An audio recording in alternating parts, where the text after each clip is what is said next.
السلام علیکم ورحمۃ اللہ وبرکاتہ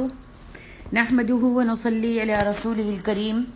رب اشرح لی صدری ویسر لی امری واحلل عقدۃ من لسانی یفقهوا قولی رب زدنا علما اللهم انا نسألك علما نافعا ورزقا واسعا وقلبا شاکرا ولسانا ذاکرا وعملا متقبلا آمین یا رب العالمین۔ تفسیر سورۃ زخرف، آیت نمبر 15 سے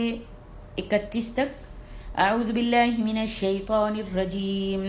وجعلوا له من عباده جزءا ان الانسان لکفور مبین ام اتخذ مما يخلق بنات واصفاکم بالبنین وإذا بشر أحدهم بما ضرب للرحمن مثلا ظل وجهه مسودا وهو كظيم أومن ينشأ في الحلية وهو في الخصام غير مبين وجعلوا الملائكة الذين هم عباد الرحمن إناثا أشهدوا خلقهم ستكتب شهادتهم ويسألون وقالوا لو شاء الرحمن ما عبدناهم ما لهم بذلك من علم إن هم إلا يخرصون۔ اور انہوں نے اللہ کے بعض بندوں کو اس کا جز یعنی اولاد ٹھہرا دیا۔ بلا شبہ انسان تو کھلم کھلا ناشکرا ہے۔ کیا اس نے ان میں سے جو وہ پیدا کرتا ہے اپنے لیے تو بیٹیاں بنا لیں اور تمہیں بیٹوں سے نواز دیا، اور جب ان میں سے کسی کو اس بیٹی پیدا ہونے کی بشارت دی جاتی ہے جس کی اس نے رحمان کے لیے مثال بیان کی تو اس کا چہرہ سیاہ پڑ جاتا ہے جبکہ وہ غم سے بھرا ہوا ہوتا ہے۔ کیا وہ اللہ کی اولاد ہے جس کی زیور میں پرورش کی جاتی ہے اور وہ جھگڑے میں اپنی بات واضح نہیں کر پاتی؟ اور انہوں نے فرشتوں کو جو رحمان کے بندے ہیں رحمان کی بیٹیاں ٹھہرایا ہے۔ کیا وہ ان کی پیدائش کے وقت حاضر تھے؟ ان کی شہادت ضرور لکھی جائے گی اور ان سے اس چیز کی پوچھ گچھ ہوگی۔ اور انہوں نے کہا اگر رحمان چاہتا تو ہم ان جھوٹے معبودوں کی عبادت نہ کرتے، انہیں اس کے بارے میں کوئی علم نہیں، وہ تو صرف اٹکل کرتے ہیں۔ اللہ تبارک و تعالیٰ نے مشرکین کے بارے میں خبر دی ہے کہ انہوں نے ازرہ کذب و افتراء بعض چوپایوں کو اپنے بتوں کے نام پر وقف کر دیا اور بعض کو اللہ تعالیٰ کے نام پر، جیسا کہ اللہ تعالیٰ نے ان کے بارے میں سورۃ انعام میں بھی فرمایا ہے وَجَعَلُوا لِلَّهِ مِمَّا ذَرَأَ مِنَ الْحَرْثِ وَالْأَنْعَامِ نَصِيبًا فَقَالُوا هَذَا لِلَّهِ بِزَعْمِهِمْ وَهَذَا لِشُرَكَائِنَا فَمَا كَانَ لِشُرَكَائِهِمْ فَلَا يَصِلُ إِلَى اللَّهِ وَمَا كَانَ لِلَّهِ فَهُوَ يَصِلُ إِلَى شُرَكَائِهِمْ سَاءَ مَا يَحْكُمُونَ۔ اور انہوں نے اس میں سے اللہ کے لیے حصہ ٹھہرا دیا جو اس نے کھیتی اور چوپایوں کی شکل میں پیدا کیا۔ پھر اپنے خیال کے مطابق وہ کہنے لگے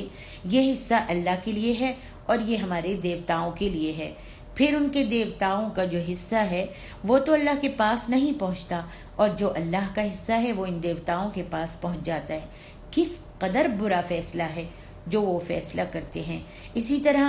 بیٹوں اور بیٹیوں میں سے جو کم تر یعنی بیٹیاں ہیں انہیں اللہ تعالیٰ کی طرف منسوب کرتے ہیں، جیسا کہ ارشاد باری تعالیٰ ہے الکم الذکر وَلَهُ الْأُنْثَى تِلْكَ اِذًا قِسْمَةٌ ضِیزَى۔ سورۃ النجم۔ مشرکوں، کیا تمہارے لیے تو بیٹے اور اللہ کے لیے بیٹیاں ہیں؟ یہ تقسیم تو پھر بڑی ناانصافی کی ہے۔ یہاں پہ اللہ تعالیٰ فرماتے ہیں وَجَعَلُوا لَهُ مِنْ عِبَادِهِ جُزْءًا إِنَّ الْإِنسَانَ لَكَفُورٌ مُبِينٌ۔ یہ لوگ تو تھے اللہ کے بندوں پر، یہ تو تھے اللہ کے بندوں پر احسانات۔ چاہیے تو یہ تھا، یہ جو پچھلی آیتوں میں آپ نے اللہ تبارک و تعالیٰ کی نعمتیں پڑھی ہیں، جو پچھلی آیتوں میں پڑھا ہے کہ اللہ تبارک و تعالیٰ نے آسمان سے بارش برساتا ہے، زمین کو تمہارے لیے پھیلا دیا ہے، پھر جو چوپائے ہیں تمہاری سواری کے لیے، تم کو تمہارے تابع کر دیے ہیں تمہاری سواری کے لیے، تمہارے کچھ کھانے پینے کے لیے جانور ایسے بنا دیے جن کو حلال کر دیا۔ تو اللہ تعالیٰ اپنے احسانات کو پہلے گنوا رہا ہے، پھر یہ سارے احسانات دیکھ کر چاہیے تو یہ تھا کہ انسان اللہ کے ان احسانات اور انعامات کے بدلے اس کا ممنون اور احسان مند ہوتا اور اس کا شکر ادا کرتا، مگر انسان نے نہ صرف یہ کہ اللہ کی ناقدر شناسی کی بلکہ مزید ستم یہ ڈھایا کہ اس کی ذات اور اس کی صفات کے حصے بکھرے کر ڈالے اور کئی چیزوں کو اس کی ذات و صفات میں اس کا حصہ دار اور ہمسر بنا ڈالا۔ اس نے اللہ کی اولاد قرار دے دی، حالانکہ اللہ تعالیٰ ہر چیز کا خالق اور مالک ہے، جبکہ اولاد نہ مخلوق ہوتی ہے اور نہ مملوک۔ اولاد تو اسی کی جنس سے اور اس کا حصہ ہوتی ہے۔ اس طرح انہوں نے اللہ سبحانہ و تعالیٰ کی ذات کو کئی حصوں میں بانٹ دیا۔ فرمایا وَإِذَا بُشِّرَ أَحَدُهُم بِمَا ضَرَبَ لِلرَّحْمَنِ مَثَلًا ظَلَّ وَجْهُهُ مُسْوَدًّا وَهُوَ كَظِيمٌ۔ اور جب ان میں سے کسی کو اس کی خوشخبری دی جاتی ہے جس کی انہوں نے رحمان کے لیے مثال بیان کی تو اس کا چہرہ نہایت سیاہ ہو جاتا ہے اور وہ غم سے بھرا ہوا ہوتا ہے۔ یعنی انہوں نے اللہ تعالیٰ کے لیے تو بیٹیاں قرار دی ہیں، اور ان میں کسی کو جب بیٹی کی خوشخبری سنائی جاتی ہے تو وہ اس سے حد درجہ نفرت کرتا ہے، اور اس خوشخبری کی وجہ سے اس کے چہرے پر افسردگی پھیل جاتی ہے اور وہ شرمندگی اور ندامت کی وجہ سے قوم سے چھپتا پھرتا ہے۔ اسی لیے اللہ تعالیٰ نے فرمایا کہ یہ کیا بات ہے کہ جس چیز سے تم خود نفرت کرتے ہو اسے اللہ تعالیٰ کی طرف منسوب کرتے ہو۔ پھر اللہ سبحانہ و تعالیٰ نے فرمایا أَوْمَن يُنَشَّأُ فِي الْحِلْيَةِ وَهُوَ فِي الْخِصَامِ غَيْرُ مُبِينٍ۔ یہ ستم ہی کیا کم تھا کہ اللہ کی اولاد قرار دی جائے، اس پر مزید ستم ڈھایا کہ اولاد میں سے بھی صرف لڑکیاں اللہ کے لیے تجویز کی جنہیں وہ اپنے لیے سخت ناپسند کرتے ہیں، اور اگر اسے بتایا جائے کہ اس کے ہاں لڑکی پیدا ہوئی ہے تو اس کے تیور ہی بدل جاتے ہیں اور شرم و ندامت سے لوگوں سے چھپتا پھرتا ہے، اور اندر ہی اندر اسے اس بات کا غم کھائے جاتا ہے، اور جب کوئی بس نہیں چلتا تو اسے زندہ درگور کر دیتا ہے۔ واضح رہے کہ اہل عرب جو تھے فرشتوں کو اللہ کی بیٹیاں قرار دیتے تھے۔ اہل عرب فرشتوں کو اللہ کی بیٹیاں قرار دیتے تھے، عورتوں کی شکل کے ان کے خیالی مجسمے بناتے اور پھر ان کی پوجا کرتے تھے۔ عزا اور لات و منات ان کی ایسی ہی دیویاں تھیں۔ فرمایا أَوَمَن يُنَشَّأُ فِي الْحِلْيَةِ وَهُوَ فِي الْخِصَامِ غیر مبین، جس کا اس عورت کو اس کو کیا وہ اللہ کی اولاد ہے جس کی پرورش زیور میں کی جاتی ہے اور بحث و حجت میں بات واضح کرنے والی نہیں ہے۔ یعنی عورت جو ہے ناقص ہے، جب وہ لڑکی تھی تو اس وقت اس کے اس نقص کو زیور پہنا کر مکمل کیا جاتا ہے۔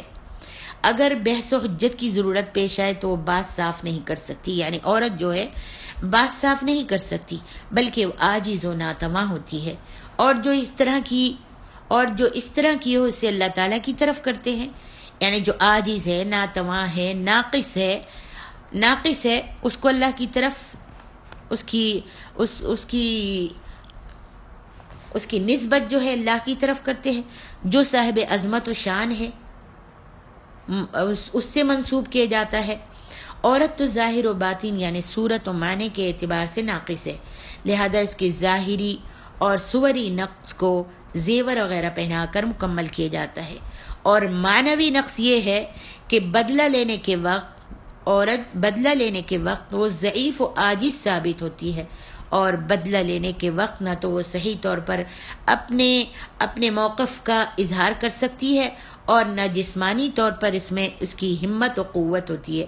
جیسے کہ کسی عرب کو جب بیٹی کی خوشخبری سنائی گئی تو اس نے کہا کہ یہ اچھی اولاد نہیں ہے، یہ کسی کی نہ مدد کر سکتی ہے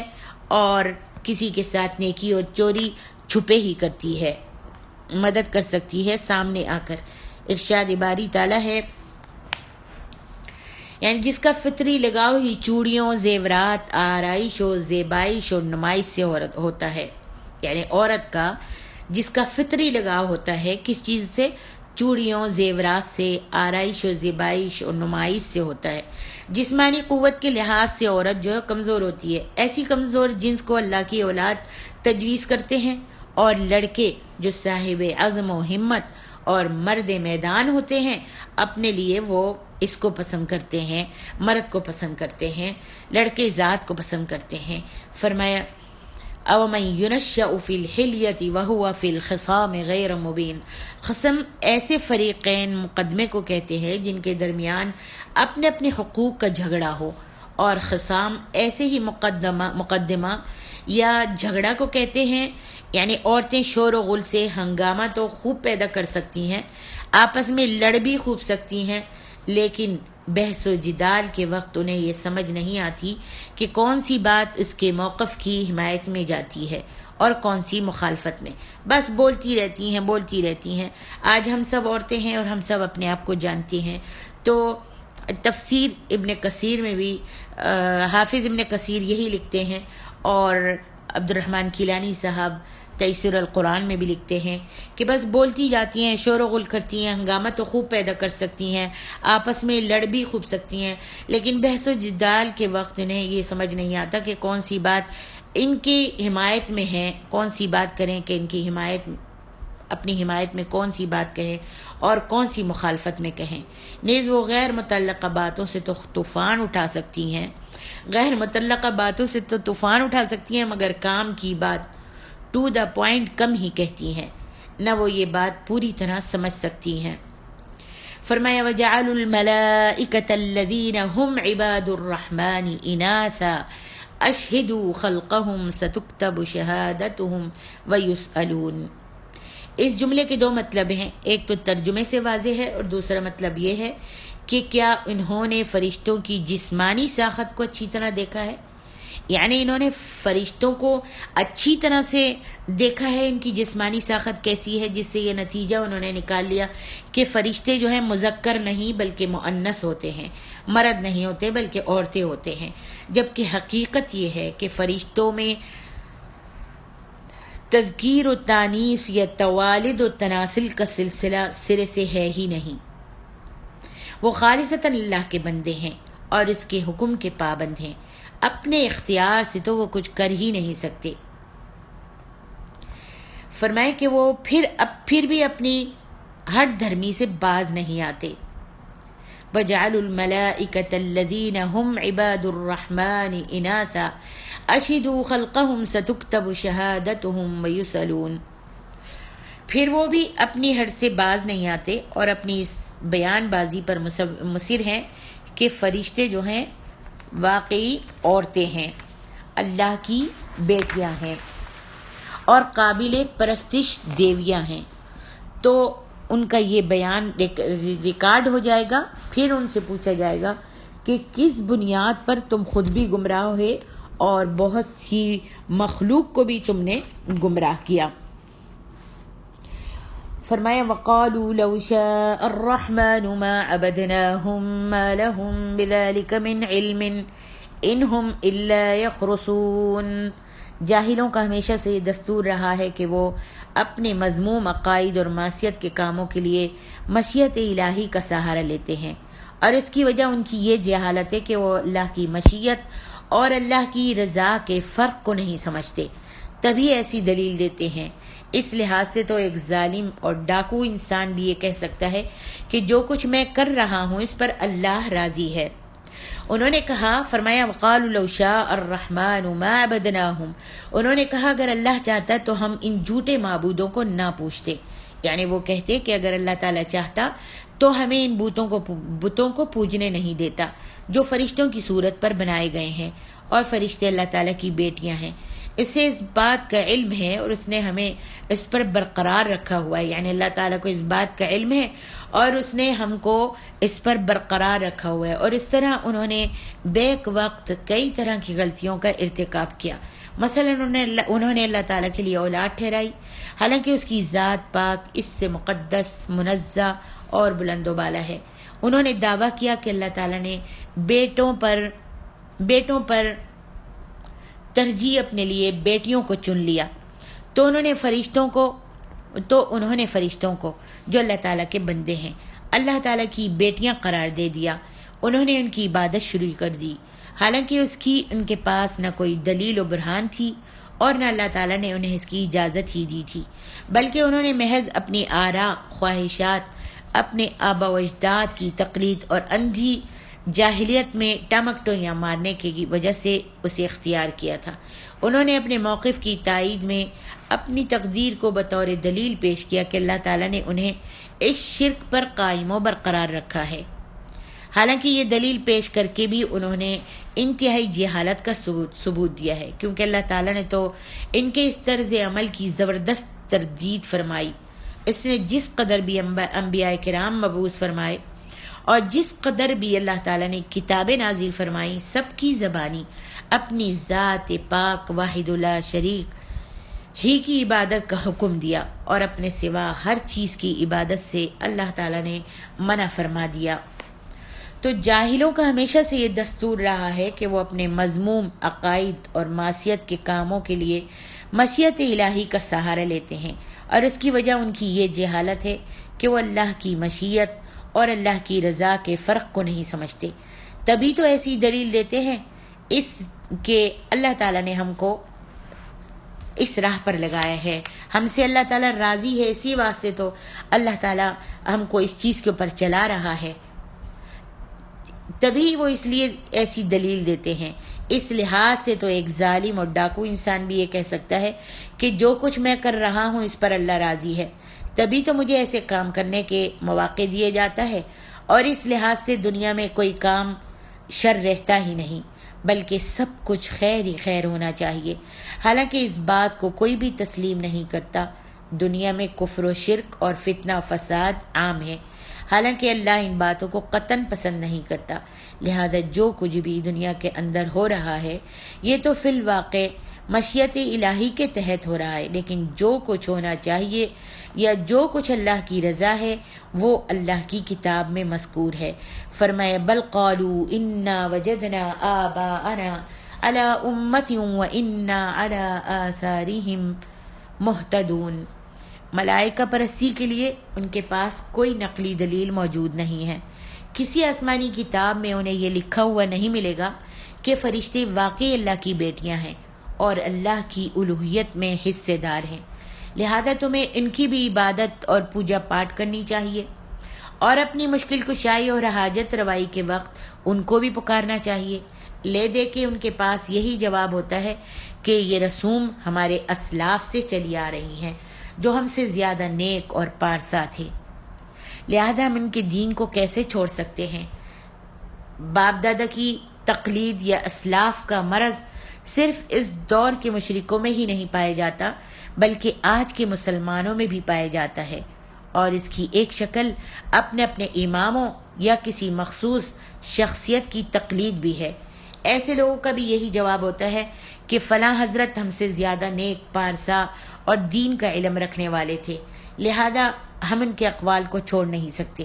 حالانکہ اللہ کا دین صرف وہ ہے جو کتاب و سنت میں مذکور ہے۔ کتاب و سنت کے مقابلے میں کسی بھی بزرگ سے بزرگ ہستی کا قول تسلیم نہیں کیا جا سکتا۔ آگے ارشاد ربانی ہے،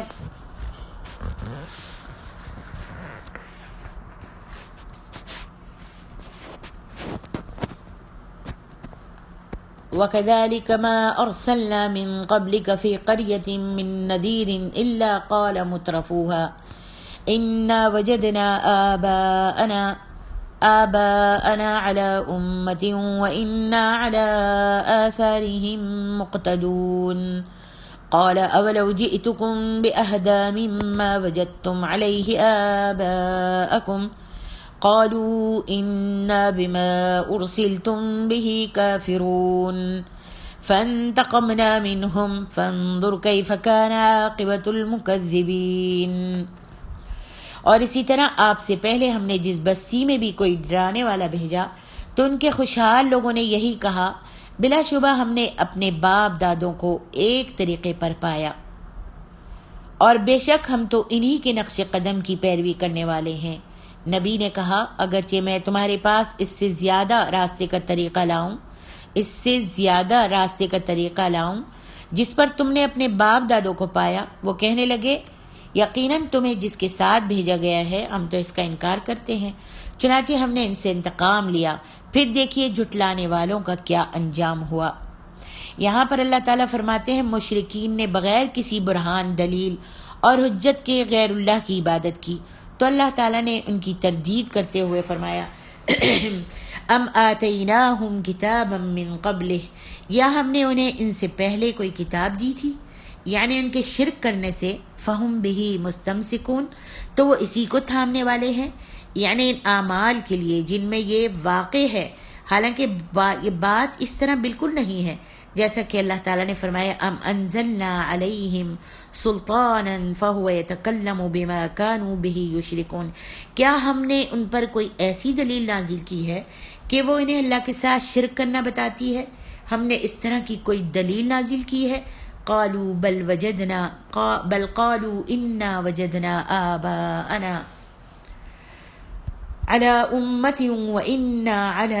آثارہم مہتدون، بلکہ وہ کہنے لگے کہ بلا شبہ ہم نے اپنے باپ دادا کو ایک طریقے پر پایا ہے اور ہم انہی کے قدم بقدم چل رہے ہیں، یعنی آبا و اجداد کی تقلید کے سوا اپنے شرک کی ان کے پاس اور کوئی بھی دلیل نہیں ہے۔ اس آیت کریمہ میں امتن کا لفظ دین کے معنی میں استعمال ہوا ہے، وَإِنَّا عَلَىٰ آثَارِهِمْ، اور بے شک ہم انہی کے قدم بقدم یعنی ان کے پیچھے چل رہے ہیں، مہتدون ہدایت یافتہ ہیں، اور ان کا یہ دعویٰ قطعی طور پر بلا دلیل ہے۔ اللہ رب العالمین نے یہ بھی بیان فرمایا کہ انبیاء کرام کی تکذیب کرنے والی سابقہ قوم میں سے ان جیسے لوگ بھی یہی بات کہتے تھے، گویا ان کے دل ایک جیسے ہیں، جس کی وجہ سے یہ بھی اسی طرح کی بات کہتے ہیں جس طرح کی باتیں انہوں نے کہی تھیں۔ وَكَذَلِكَ مَا أَرْسَلْنَا، اس آیت سے معلوم ہوتا ہے کہ تقلید آبا کے سب سے زیادہ مؤید اور اس پر اصرار کرنے والے کھاتے پیتے لوگ ہوتے ہیں۔ إِلَّا قَالَ مُتْرَفُوهَا إِنَّا وَجَدْنَا آبَاءَنَا عَلَىٰ أُمَّةٍ وَإِنَّا عَلَىٰ آثَارِهِمْ مُقْتَدُونَ۔ اس آیت سے معلوم ہوتا ہے کہ تقلید آبا کے، باپ دادا کی تقلید کے سب سے زیادہ مؤید اور اس پر اصرار کرنے والے کھاتے پیتے لوگ ہوتے ہیں، یعنی جو آسودہ حال اور چودھری قسم کے لوگ ہوتے ہیں۔ اس کی وجہ یہ ہوتی ہے کہ اگر وہ رسول کی بات مان لیں تو انہیں اپنی اس چودراہٹ کے منصب سے نیچے اتر کر عام لوگوں کی صف میں شامل ہونا اور رسول کا مطیع بن کر رہنا پڑتا ہے، اور اس کی دوسری وجہ یہ ہوتی ہے کہ رسول ان کے کسب معاش کے طریقوں پر بھی کئی طرح کی پابندیاں لگاتے ہیں، مال و دولت کے کمانے پر بھی اور اس کے خرچ کرنے پر بھی۔ اگر یہ پابندیاں گوارا کر لیں تو ان کی آسودہ حالی ہی خطرے میں پڑ جاتی ہے، مال آنا بند ہو جاتا ہے، لہذا وہ اپنی عاقبت اسی میں سمجھتے ہیں کہ باپ دادا کی تقلید پر ڈٹ جائیں اور عوام کو اپنے ساتھ ملائے رکھیں۔ فرمایا قال اولو جئتکم بأہدی مما وجدتم علیہ آباءکم، زیادہ صحیح اس لحاظ سے کہ اس کی نقلی دلیل موجود ہے۔ سب آسمانی کتابوں میں یہی تعلیم دی گئی ہے کہ اللہ رب العالمین اکیلا ہی معبود برحق ہے، کوئی دوسرا اس کی ذات صفات میں اس کا شریک یا اس کا ہمسر نہیں ہو سکتا۔ اس کے علاوہ عقل سلیم بھی اسی بات کا تقاضا کرتی ہے۔ اللہ تعالیٰ پھر آگے فرماتے ہیں فَانْتَقَمْنَا مِنْهُمْ، چنانچہ ہم نے ان سے انتقام لیا، یعنی تکذیب کرنے والی امتوں کو مختلف اقسام کے عذابوں میں مبتلا کر کے ہم نے ان سے انتقام لیا، جیسا کہ ان کے واقعات میں اس کی تفصیل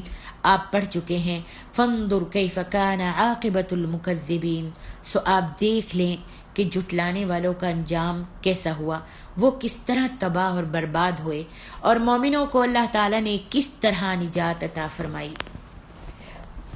آگے ارشاد ربانی ہے وَإِذْ قَالَ إِبْرَاهِيمُ لِأَبِيهِ وَقَوْمِهِ إِنَّنِي بَرَاءٌ مِّمَّا تَعْبُدُونَ إِلَّا الَّذِي فَطَرَنِي فَإِنَّهُ سَيَهْدِينِ وَجَعَلَهَا كَلِمَةً بَاقِيَةً فِي عَقِبِهِ لَعَلَّهُمْ يَرْجِعُونَ بل متعت هؤلاء وآباءهم حتى جاءهم الحق ورسول مبين ولما جاءهم الحق قالوا هذا سحر وإنا به كافرون۔ اور جب ابراہیم علیہ السلام نے اپنے باپ اور اپنی قوم سے کہا بلا شبہ میں ان بتوں سے بری الذمہ ہوں جن کی تم عبادت کرتے ہو سوائے اس اللہ کے جس نے مجھے پیدا کیا، تو بے شک وہی جلد میری رہنمائی بھی فرمائے گا۔ اور ابراہیم اسی کلمہ توحید کو اپنی اولاد میں اپنے پیچھے ایک پائندہ اور تابندہ بات بنا گئے تاکہ وہ اللہ کی طرف رجوع کریں، بلکہ میں نے انہیں اور ان کے باپ دادوں کو فائدہ پہنچایا حتیٰ کہ ان کے پاس حق اور کھول کر بیان کرنے والا رسول آ گیا، اور جب ان کے پاس حق آیا تو انہوں نے کہا کہ یہ تو جادو ہے اور بلا شبہ ہم ان کے منکر ہیں۔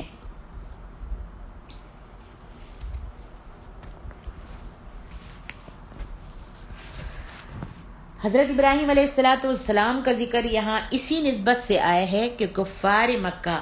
حضرت ابراہیم علیہ السلام کو اپنا پیشوا اور نبی مانتے تھے، لہذا انہیں سمجھایا جا رہا ہے کہ اگر اسلاف کی تقلید ہی کرنا چاہتے ہو، باپ دادا کی اور اسلاف کی، اپنے پیروں اور فقیروں کی، اپنے گزرے ہوئے بزرگوں کی تقلید ہی کرنا چاہتے ہو تو اپنے اس پیشوا کی کرو جو اللہ تعالیٰ کے سوا دوسروں کی بندگی سے سخت بیزار تھے۔ ان اسلاف کی کیوں پیروی کرتے ہو جنہوں نے خود حضرت ابراہیم علیہ السلام کی تقلید کو چھوڑ دیا تھا اور گمراہی کے راستوں پر چل کھڑے ہوئے تھے۔ بلا الفاظ نبی کی تقلید کرنا درست ہے، لیکن شرعی اصطلاح میں اس کا نام تقلید نہیں بلکہ اتباع رسول ہے۔ نبی کی تقلید کرنا درست ہے لیکن شرعی اصطلاح میں اس کو تقلید نہیں کہتے، نبی کی تقلید کو تقلید نہیں کہتے بلکہ اتباع رسول کہتے ہیں۔ حضرت ابراہیم علیہ السلام کا اپنا یہ حال تھا کہ جب انہوں نے دیکھا کہ ان کے آبا و اجداد اور ان کی قوم سب کے سب اللہ کو چھوڑ کر بتوں کی پوجا کرنے لگ گئے ہیں تو انہوں نے یہ نہیں کہا تھا کہ میں اپنے باپ دادا کے دین کو کیسے چھوڑ دوں، بلکہ انہوں نے برملا کہہ دیا تھا کہ مجھے ان بتوں کی بندگی سے سخت نفرت ہے، اور ساتھ ہی یہ دلیل بھی پیش کر دی تھی کہ میں تو صرف اسی ذات کی بندگی کر سکتا ہوں جس نے مجھے پیدا بھی کیا ہے اور ہدایت کی راہ بھی دکھاتا ہے، اور جن چیزوں کا نہ میری پیدائش میں دخل ہے اور نہ ہی وہ ہدایت دے سکتے ہیں بلکہ خود وہ بے جان مخلوق ہیں اور سنتے اور بولتے بھی نہیں ہیں، آخر ایسی بیکار چیزوں کی بندگی میں کیوں کروں؟ وَجَعَلَهَا كَلِمَةً بَاقِيَةً فِي عَقِبِهِ لَعَلَّهُمْ يَرْجِعُونَ۔ حضرت ابراہیم علیہ السلام نے اپنی اولاد کو بھی یہی تعلیم دی تھی اور ساتھ ہی یہ تاکید بھی کر دی تھی کہ اگر تم میں کوئی اختلاف واقع ہو جائے تو اسی کلمہ توحید کی طرف رجوع کرنا اور میری اس تعلیم کو کبھی مت بھولنا، اور وہ تعلیم یہی تھی کہ اللہ کے سوا کوئی بھی چیز ایسی نہیں جو پرستش کے قابل ہو، عبادت کے لائق ہو، حاجت روائی کے قابل ہو۔ فرمایا بل متعت هؤلاء وآباءهم حتی جاءهم الحق ورسول مبین۔ بات یہ نہیں جو تم کہہ رہے ہو، بلکہ اس کے برعکس معاملہ یہ ہے کہ تم نے جان بوجھ کر حضرت ابراہیم علیہ السلام کی تعلیم کو بھلا رکھا ہے اور ان کی وصیت کی تم نے کوئی پرواہ نہیں کی۔ اللہ نے تمہیں اور تمہارے آبا و اجداد کو جو سامان زیست اور نعمتیں عطا کی تھیں ان کے مزوں میں پڑھ کر اللہ کی طرف سے بالکل غافل ہو گئے ہو۔ یہ شرکیہ رسومات تمہارے سامان عیش و عشرت کا سہارا بنی ہوئی تھی جنہیں اب تم چھوڑنے پر آمادہ نہیں ہوتے۔ تم کو یہ دنیا کا مال و متاع جو ہے بہت زیادہ پسند ہے، اس لیے یہ شرکیہ رسومات تم چھوڑنے کے لیے تیار نہیں ہو۔ فرمایا رسول مبین۔ رسول مبین کا ایک مطلب تو یہ ہے کہ یہ رسول تمہیں شرک اور توحید کی راہیں صاف صاف اور کھول کھول کر سمجھانے والا ہے، اور دوسرا مطلب یہ ہے کہ ایسا رسول آیا جس کا رسول ہونا بالکل واضح تھا۔ آگے ارشاد ربانی ہے وَلَمَّا جَاءَهُمُ الْحَقُّ قَالُوا هَذَا سِحْرٌ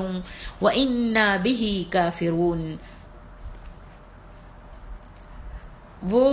کہتے تھے کہ جو پیغمبر آئے ہیں یہ سب کا سب قرآن مجید جو ہے جادو ہے، جادوگر ہے، اور قرآن کی تعلیم بھی جادو ہے۔ وہ جادو اس لحاظ سے کہتے تھے کہ قرآن کی تعلیم اور اس کی قرأت دل میں اترنے اور تاثیر کے لحاظ سے جادو کا سا اثر رکھتی تھی، اور اس بات سے کفار جو تھے سخت خطرہ محسوس کر رہے تھے۔ اور اس کا دوسرا پہلو یہ تھا کہ جو شخص قرآن کی اس دعوت کو قبول کر لیتا تھا وہ اپنے سب رشتہ داروں کو چھوڑ دیتا تھا، لیکن ایمان سے پیچھے نہیں ہٹتا تھا۔ اور کافر اسے اس لیے جادو کہتے تھے کہ یہ تعلیم ایسی ہے جو باپ بیٹے، بہن بھائی، غرض یہ کہ ہر ایک کو دوسرے سے جدا کر دیتی ہے۔ اللہ اکبر۔